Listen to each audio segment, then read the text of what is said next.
एक किसान है जिसको 12,000 रुपया मिल रहा है। एक किसान है, उसकी पत्नी है, पत्नी के साथ उसके 2 बेटे हैं, 2 बेटे के 2 बहू हैं और एक बेटी है। अगर किसान को किसान सम्मान निधि में पैसा मिल रहा है तो कितना मिल रहा है?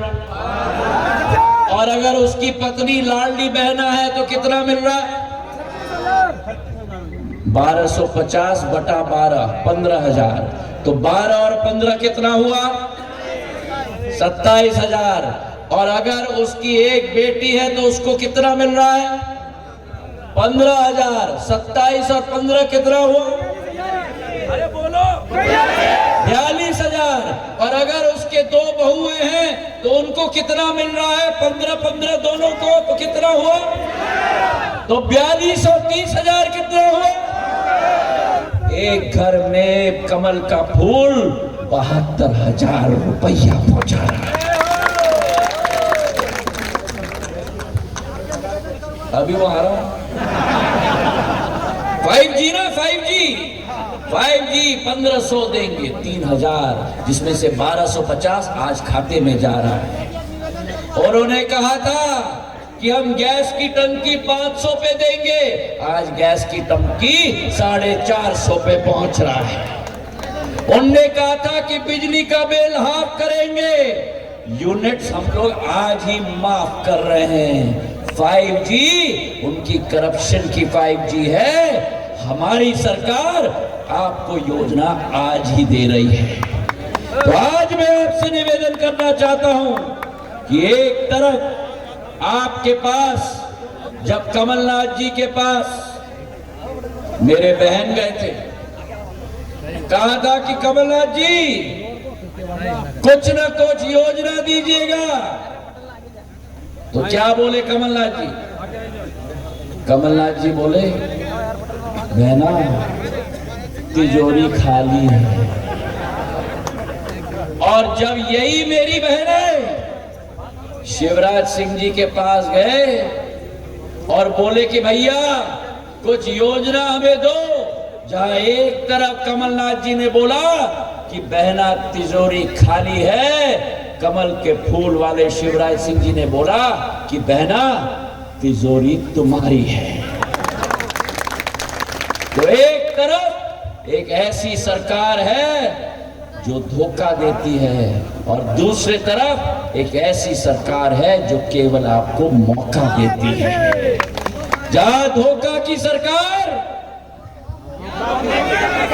मौका की सरकार। और आज आपसे निवेदन करना चाहता हूं कि ये संकल्प आपको लेना होगा कि जिस सरकार ने 44 लाख प्रधानमंत्री आवास योजना दिया हो, 42 लाख मेरी उज्ज्वला बहनों को कनेक्शन दिया हो, जिनके फेफड़े धुएं से भर जाते थे, आज उनको गैस का कनेक्शन प्रधानमंत्री नरेंद्र मोदी ने दिया। आज आपसे मैं निवेदन करना चाहता हूं कि जिस प्रधानमंत्री ने भारत के तिरंगे को देश के अंदर गाड़ दिया, जिस प्रधानमंत्री ने G20 की अध्यक्षता करते हुए विश्व के प्रधानमंत्री और राष्ट्रपतियों को भारत माता की माटी को सिर माथे लगाने में पूर्ण सफलता प्राप्त की और विश्व पटल पर तिरंगा गाड़ दिया, उनके हाथों को मजबूत करोगे? और जिस प्रधानमंत्री ने भारत के तिरंगे को देश के अंदर गाड़ दिया, जिस प्रधानमंत्री ने भारत के तिरंगे को विश्व पटल पर गाड़ दिया, और जिस प्रधानमंत्री ने हमारे और आपके मां भारती के तिरंगे को चांद पे भी गाड़ दिया, उनके हाथों को हमें मजबूत करना होगा। और अंत में इतना ही कहना चाहता हूं कि हमारे सामने एक ही उपाय है।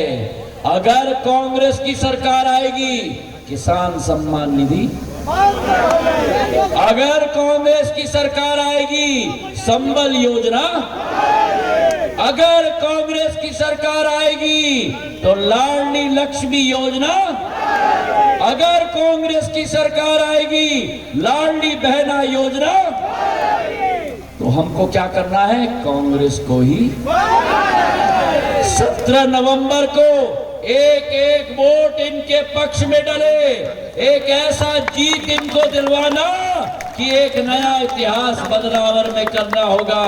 क्योंकि एक तरफ मेरे भाई और बहनों, जहां एक तरफ डबल इंजन की सरकार है, दूसरी तरफ बिना इंजन की सरकार है। एक तरफ जहां डबल इंजन की सरकार है, दूसरे तरफ बिना इंजन की सरकार है।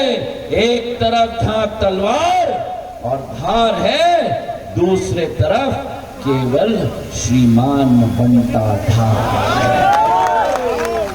तो इसलिए मैं आपसे निवेदन करना चाहता हूं, हाथ उठाकर मुझे आश्वासन दो, हाथ उठाकर मुट्ठी बांधकर आश्वासन दो कि 17 तारीख को एक भी वोट नहीं छूटेगा, एक भी वोट नहीं छूटेगा। और जो राजवर्धन सिंह जी ने हमारे क्षेत्र में टेक्सटाइल मित्र पार्क लेके आए हैं, 32,000 करोड़ की हमारे क्षेत्र में 35 लाख के अस्पताल लेके आए हैं, 630 करोड़ का सोया प्लांट लेके आए हैं, उज्जैन से बदनावर 907 करोड़ का 4 लेन का हाईवे लेके आए हैं, 7 एम्बुलेंस कोरोना में चला लिया। ऐसे आपके बेटे के हाथों को मजबूत करो, कमल के फूल के निशान को 17 तारीख को सुबह जाकर ठकाठक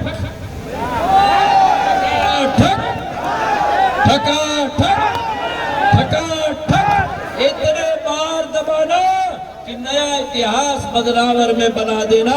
बहुत बहुत धन्यवाद। जय हिंद, जय भारत। धन्यवाद।